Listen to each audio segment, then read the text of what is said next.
Remember college? Ramen noodles for breakfast, keg stands at the frat house, and that one time you wore a toga to class? Sleep came easy and hangovers were the worst of our worries. We'll be digging through our college days when our knees didn't hurt and we could bend down to tie our own shoes without any help. Then we'll crash land back in reality, where you know your social calendar features more doctor's appointments than happy hours. This will be a hilarious, unflinching look at the journey from dorm room debauchery to derm filler diplomacy. We'll be chatting with friends whose stories are as legendary as they are relatable. We'll laugh, we'll cry, maybe even apply some face cream together. Getting older might come with many inconveniences, but it also comes with the wisdom, wit, and freedom to tell it like it is. This is Hot Flashbacks. I'm really taking any risks in my 40s. maybe the latter on that. I mean, too. You did say that your plan for the day was to walk the dog and make mashed potatoes. So it doesn't. Yeah, you're not living a very risky life, are you? Day. No, not going rock climbing or skydiving. Hey, welcome to Hot Flashbacks. I'm here today with a good friend of mine, Brooke Weber. Brooke, do you want to tell everybody where you're from?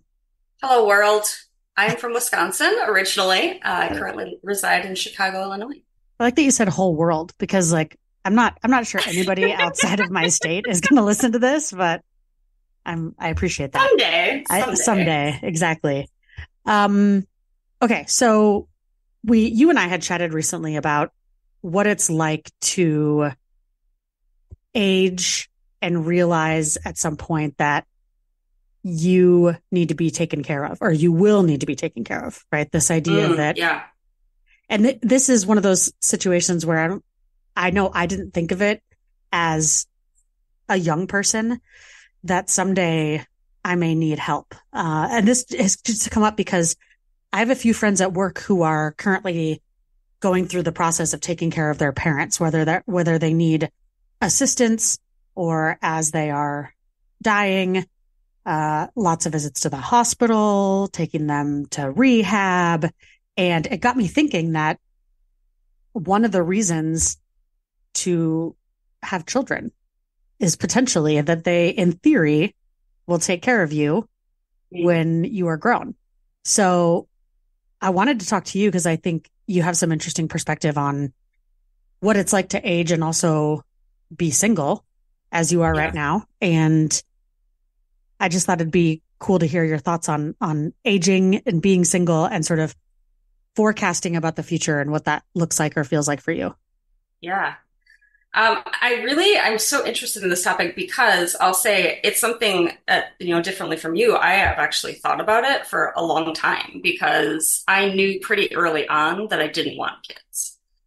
Yeah. And because it's just one of those things that, like, as a woman, of course, you are kind of forced to think about and make a decision on a certain timeline. But I knew pretty early I didn't want kids. And, I knew that also meant that there wouldn't necessarily be someone to take care of me when I was older. Like, that is kind of a part of the deal, you think, Is it? However, well, that's the thing. Like, I actually don't subscribe to that anymore.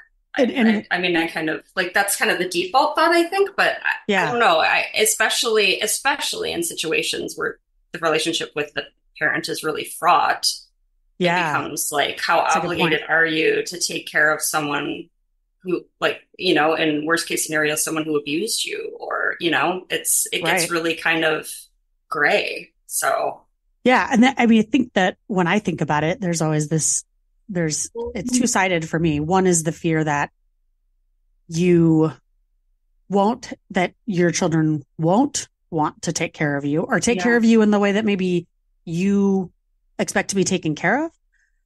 Or two is that you will feel the weight of asking your children to do that it's a burden that you're putting on them, and maybe feel guilty or uncomfortable with that. Do you think people generally feel okay to have their kids take care of them as they age? Well, I don't know, actually. I mean, I know, like, obviously my perspective is limited to just what my dad has told me, but, like, I know it's a priority for him to have saved a lot of money before they retired so that he's mapped it all out so that they should be able to kind of take care of themselves as long as, nothing super detrimental happens to either one of them, Hmm. like till the end of their lives. The end And of so I time. know, yeah, and like I think, yeah, I mean, really, it's kind of dark, but it's, he's thought about that, and it's interesting because I don't know, I think of, so on my dad's side, it's me and then my sibling Sid, and then my sister Megan, and they're both younger than I am. Sid and I both live in Chicago, which is about 2.5 hour drive to where my dad lives. But Megan, our middle sister, lives in the same city as my dad. So she's on the hook. A D- little bit, right? right? Doesn't But it does kind of does she seem know that? like, well, you're already there, right? Like, I'm not gonna lie. I'm in a similar she doesn't, scenario. we've never talked about it, Right. but You yeah, just kind of right? Yeah, assume. Kelsey, your sister Kelsey, right? Or sorry, Hmm. I didn't mean to say her siblings' names if that's It's not okay. okay, No, but it's fine. is close to your parents, right? So it kind of Right. feels like by default, it just logistically makes sense that she would do more of the heavy lifting. However, Sid and I don't have kids, and Megan has two kids. So it's like, who is it harder for though to actually help out? Yeah. So to go backwards a little bit about the having Yeah. children part, I, as you know, also have not bared my own children. Is that a Mm. born bared? Baird, Bore. I think it's bore. I birthed. birthed. I like birds. I have not birthed my own children. I do have two stepchildren. And when I started dating my now wife, I thought I hadn't really processed what it would be like to be a step parent, have kids. And as I processed that and it got a little more thoughtful about what I was doing in my relationship, I realized that that was one of the benefits in my mind was that if and when, it's more like when I get old, if I should need care, that they would be there for me in the same way that I've been there for them. And that may not be a fair thing to put on your children. I'm not sure. Yeah. I struggle with that. And also the idea that, um, what if your parents didn't financially prepare? Like they chose to not financially prepare or didn't have a choice, Or but just are couldn't, not yeah. right. And now what burden does that place on you as children or your responsibility?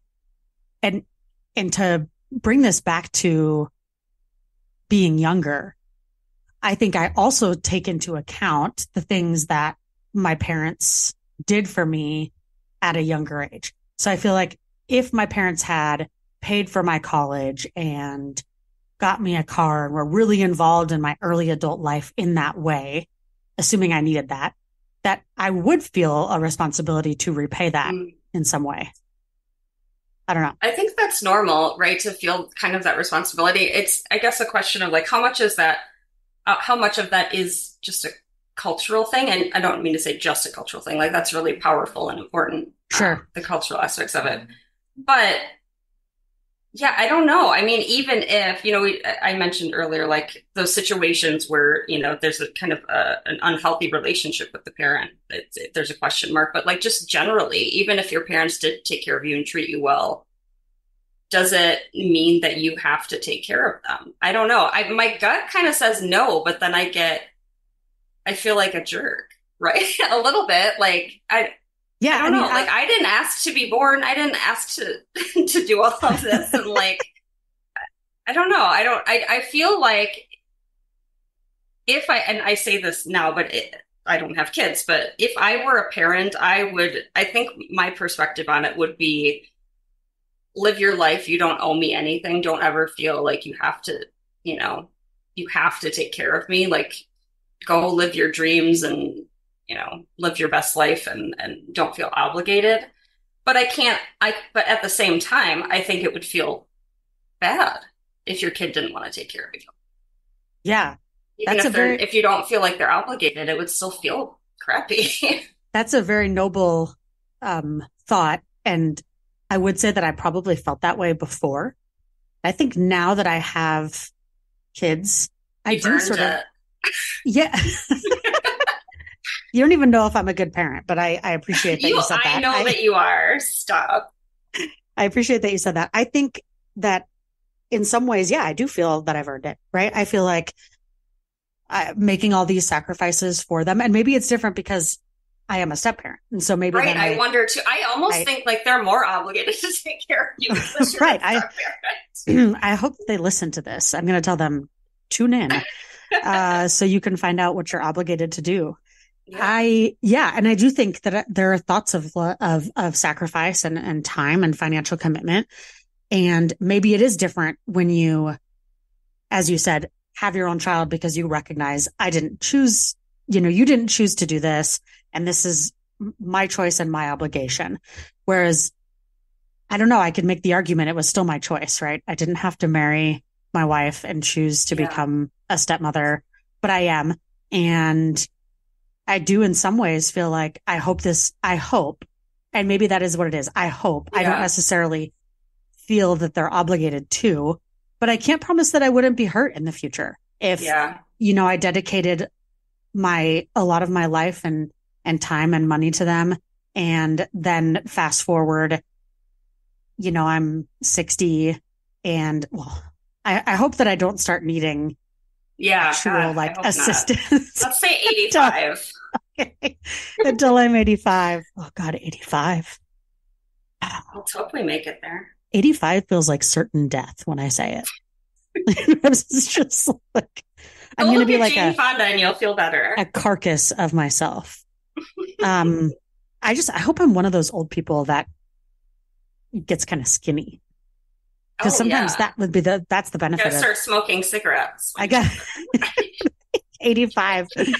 Like, why do you smoke? Well, when I was 80, I realized I needed to get skinnier. You can get older and you get like for women especially, get like a big butt, like just all your weight goes to, do you know what I'm talking about? Yeah, Like, I do know what you're talking about. yeah, Yeah, that happens. and I want to be old lady who gets a little skinny. I'd even take frail, to be Yeah. quite honest. Yeah, you take frail over big butt. Yeah, Okay, 100%. that's interesting. Well, 100%. this is reminding me. It's a little bit of a segue, but it's reminding me of the reason why I started like working out seriously because I don't like it. I never. I mean, you know me. You've never been a fan. Yeah. It's not my jam. Yeah. I'm uncoordinated. I don't like to do hard stuff. Like, tell us more about the uncoordinated. This is not for me. Oh my God. You've seen me dance. It's a nightmare. But when I turned 40, I was like, this is kind of the final chance to really try to get your body in because it's all, I mean, it literally is kind of downhill, right? Like your body starts to deteriorate around this age and that's just kind of how it works. And so, my thought, you said it and you didn't even really sound sad. Oh, I mean, you're very matter reality. of fact about it. That's nice. It's a reality. And you're right. Yeah, I mean, it was just me facing it. And I was like, I'm not with anyone.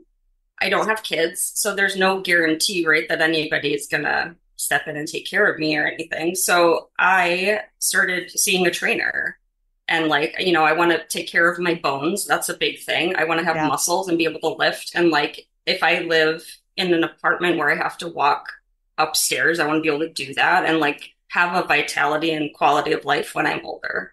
And so that's a big part of why I started actually working out more seriously or I should say working out, period. I mean, I did yoga for a long time, but nothing like I'm like lifting weights and, bench pressing shit and like really working my body to make sure that I can move around and not break a hip from walking up the stairs. I like that you're dropping lingo, bench pressing. No, that's right. It's really... I know stuff. You know things. Just squats. I do burpees. What? It's really good for me to know because if my children don't take care of me, then I'll move in with you because you're going to have strong bones. I'll be ready. You'll be able to pick me up and help me out when I fall. So that's good. That's good. I feel like if anything comes out of our friendship, this would be a big win for me. It would be. That you take care of me. Just so you know, though, I do not feel obligated. Oh, okay. So. Good. Thank you for the clarity. Let's go back a second because Brooke, you and I went to college together. We've been friends for almost 25 years. That's crazy. Nuts. I know. And you live in Chicago. I'm here in Utah. We don't get to see each other all the time. But there is actually a story about you from college that Oh God. reminds me. It's going to go so many ways. I know. My confession is that I've told my first year experience class. I teach a foundations of college class at a university, and I have told this story a couple times. I don't use your name. My story? Oh my God. I'm so flattered. Maybe. Let's hear what it is. Yeah, we can always edit this out later. But okay. Along the lines of taking care of people, I think it looks so different when you're in college and your parents are taking care of you. You're mostly taking care of yourself and your friends. And I talk to my students about taking care of their friends when they've consumed too much alcohol or are not in a safe situation. And it reminds me of the time that you went to a fraternity formal of sorts, fraternity party. Yeah. And you and all of our friends came back on a bus. And I wasn't in a sorority or fraternity, neither were you. I know the story you're talking about. Oh my God, I'm mortified. The look on your face. Go on. We don't go into details, okay? No, I mean, it's truly fine. Like, I am at peace with the mistakes that I've made for the most part. So that also comes with age, right? As you get older, you sort of think like when you were 27 and reflected on this story, you might have been mortified. And so much shame. Right. As you get older, you're like, life, right? Like these things happen. You just have compassion for yourself. Like I was going through some stuff and I wasn't handling it well. You weren't dealing with it well. Kind of, And so you went on this bus to a party with someone from a fraternity, I presume. I don't quite remember. Yeah, I know. Yep, I know exactly. Okay. And some of our friends are in a sorority, so they were there too. And I was back actually in the residence halls at UW Oshkosh. Holla, my peeps. I'm gonna edit that part. Yeah, please. I'm embarrassed for both of us. Raising the roof over here. And you didn't come back on the bus.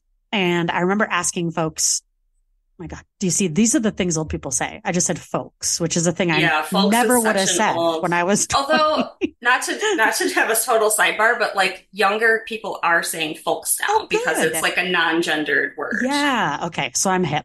You're in the clear. I couldn't find you. And they said that you had gone home with someone. And I don't remember how we figured out who this someone was, but I remember specifically getting a friend of ours from a different residence hall who had a car to take us to this apartment complex where you supposedly were. And we went there, and there was one of those where you press a button for someone to buzz you in. And I had no idea which apartment it was. It was like maybe 1 o'clock in the morning. It was pretty late. And there were parties going on I could hear. And so I just pressed all the buttons and someone buzzed me in. And I went up to one of the apartments that had music coming out of it. And I walked in and everybody just kind of looked at me. Oh, cool. Another person coming to the party. And I said, I'm looking for my friend. And I described what you were wearing. And they told me, oh, she's in there. And you were in the bedroom with someone.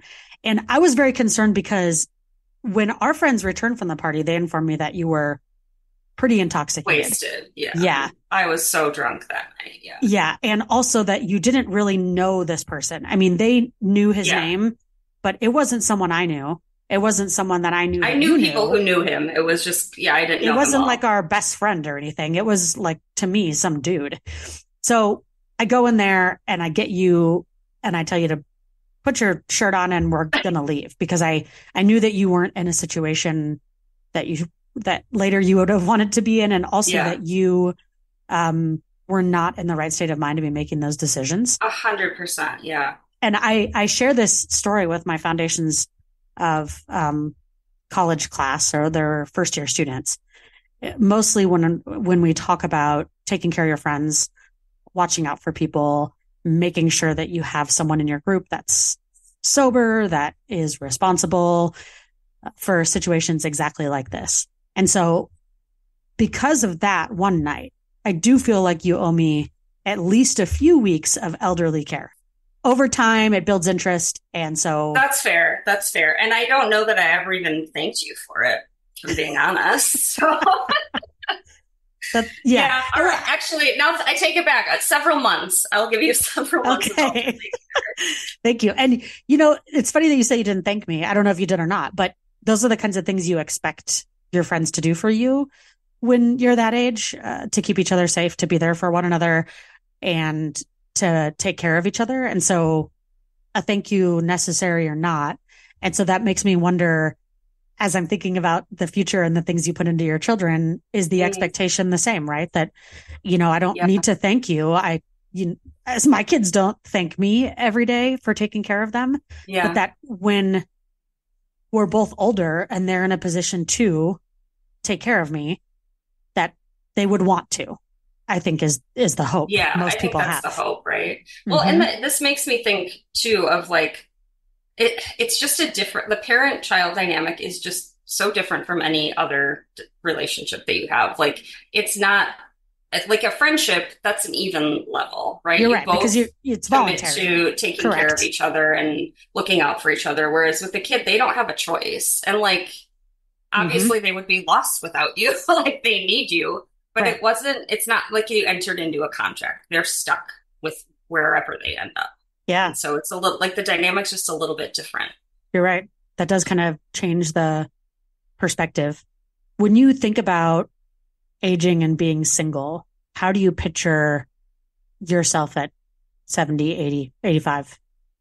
So I think for a lot of folks, the retirement dream and the sort of aging dream is, getting in an RV with your significant other and seeing all the things and then Yeah. dying peacefully in your sleep. Or, I mean, so what do you think if you had to decide now how that was going Mm. to happen? What would it look like and how are you preparing for that?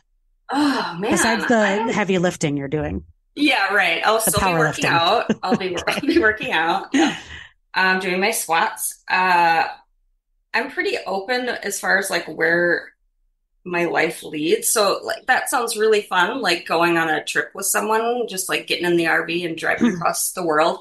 It also like I could also live in Chicago for the rest of my life and just be like an old lady who lives in the city Yeah. and just be like one of those old ladies out power walking every morning and You don't like waving the to my cold though. neighbors and How are you going to I power walk in Chicago in the well cold? listen Listen, ice I, is not the friend of the elderly people. You know what I mean? Like, that is true. as That is is as true. telling you as I get older, Okay, so I'm gonna go and I'll find an indoor place to yes, power walk. you need a I'll go to the mall is what mall. you need. I'll go Yeah. to the mall. Yeah. Ice is scary. As I think, one reason that people move to the South as they get older is that ice will kill you. It's Oh, for like, sure, right? I've had some, Shoveling snow will kill you. Yeah, but even just walking on ice, a little slip here or there and there goes your hip. So yeah. No, and I mean, there's part. I am of two minds. Like, I can totally see myself staying you're in the so deep. Midwest. Well, I am of two minds. just the two minds, just the Right. two. I could see myself staying in the Midwest. I love the vibe of the Midwest. I love being close to a lot of friends and family. And that especially would be nice if I was older to be Yeah. close to friends and family and still alone. I don't like the word alone, still on my own, or I don't know, Doing my own thing. doing my own thing. There you go. But I lived in Los Angeles for several years, as you know, and really that desert weather would be so nice for the old bones. And the I gotta skin, the old say. skin. Yeah, Yeah. and yeah, I just there's part of me that really wants to just go live in the mountains too, or Mm. I wouldn't be too remote because I that's a little scary as a single woman, Yeah. but like a small mountain town Okay. somewhere on the West Coast, maybe. Okay. Like Yeah. there's part of me that kind of wants to do that too. I don't Yeah. know. I'm very torn between, country and city. Yeah. I love them both. You want the best of both. I get that. Yeah. Um, how do you think people have this conversation with their children as I'm not quite 80, thankfully, Yeah. because there is the option that, and this is what I've seen some of my friends go through as of late, as their parents are probably in their 70s, some of them 80s. Um, Something happens and your mom or dad or needs to go to the hospital and then needs some physical therapy. Generally, these kinds of things for healthy older people start with a fall, honestly, Yeah. right? Getting hurt Yeah. in some way. My grandfather was doing pretty good and didn't have a ton of health issues, but then fell off a ladder trying Yeah. to to clean the gutters And or then it all something. just kind of And then escalates. it all was kind of downhill from there. Right. And so is the conversation, because I think a lot of the times the conversation isn't, hey, here's the expectation. I need you as my child to take care of me. I think it generally happens where you fall, you're hurt, you're in the Yeah. hospital, your kids come to see you, and then your kids have like a secret private meeting where they decide Yep. what's going to happen and who's going to step up and how they're going to step up.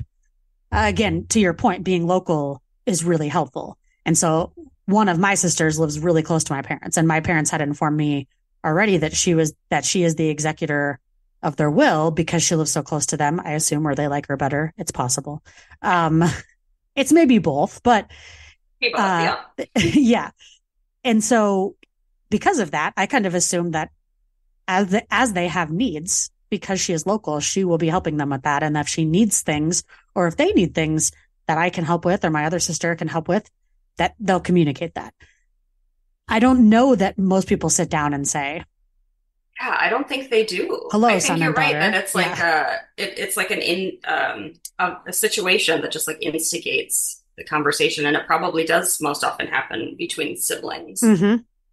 Yeah. Yeah, I don't know. My dad and my this was several years ago, but my dad and stepmom were redoing their wills, and they set it up so that I am like the decider. I don't know what the official term is, but Executor. like if he's on life support, that Okay. like I'm the one who can decide Yeah. What do they what call to that? The happen. decision maker. There's something fancier than that, but yes. Yeah, but it's that, and then my sister Megan is that for my stepmom, and so they've definitely thought about it. And like my Right. dad, like I said, he's planned, several decades in advance, like just all of these different scenarios. And but they never sat down with us and asked or like set any expectations or asked what we were comfortable with. Yeah, that's never ever come up. And I don't know. I mean, it certainly may have in other families, but I never encountered any conversations with people where they're talking about that having happened. It's mostly just like, oh, my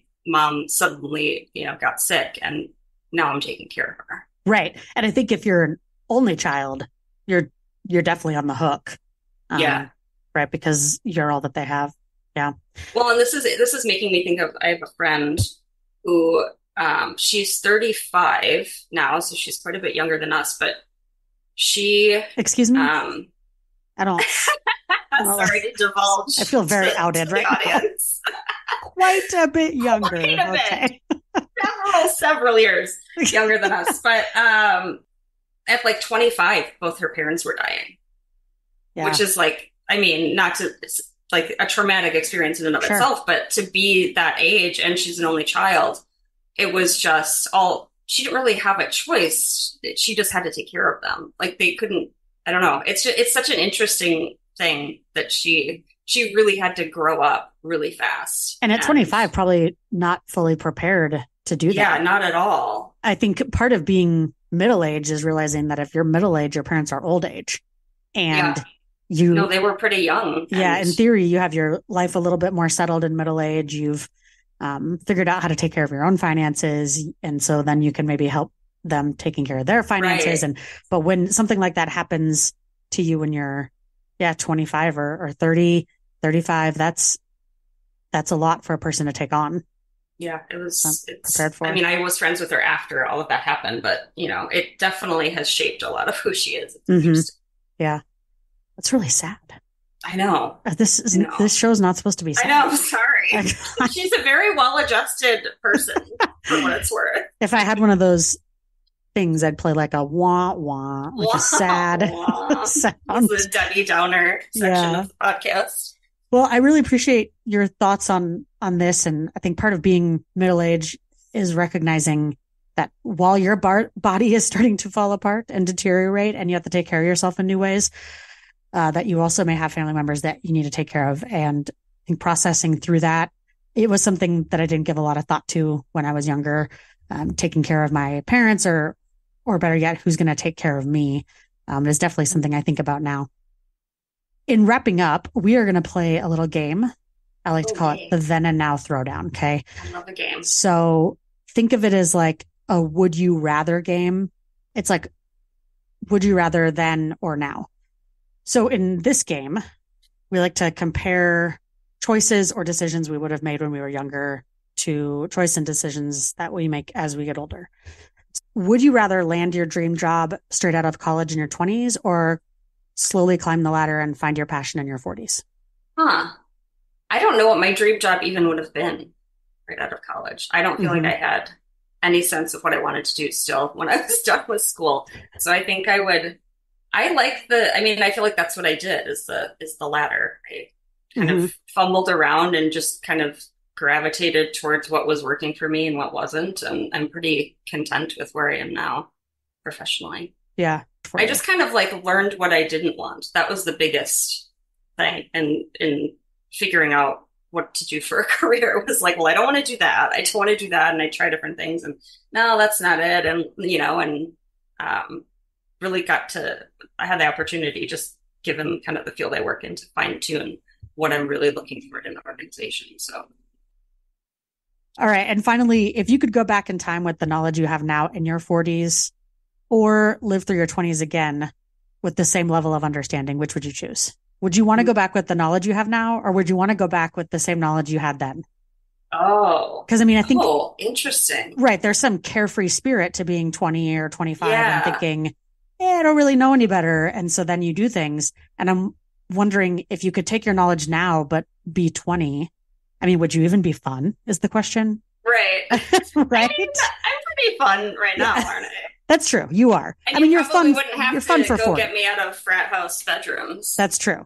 Yeah. So that's fun. I probably would, honestly. Like I've been through a lot of therapy. I've done a lot of reflection and personal growth and worked a lot on that. I think I'm a much healthier version of myself now. And I do wish that for my 20-year-old self. I wish that I had been a little bit healthier mentally. At that time, probably weren't fully aware of how, quote, unhealthy or mentally unstable you might have been at that point. Right. And upon self-reflection, are like, wow, I was kind of like a hot mess.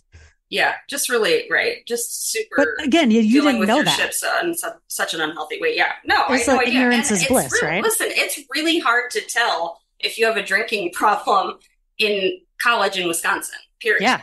That's a fair statement. There's so much drinking. I remember people coming to visit UW Oshkosh and being like, holy shit, this is not normal. Other schools don't do this.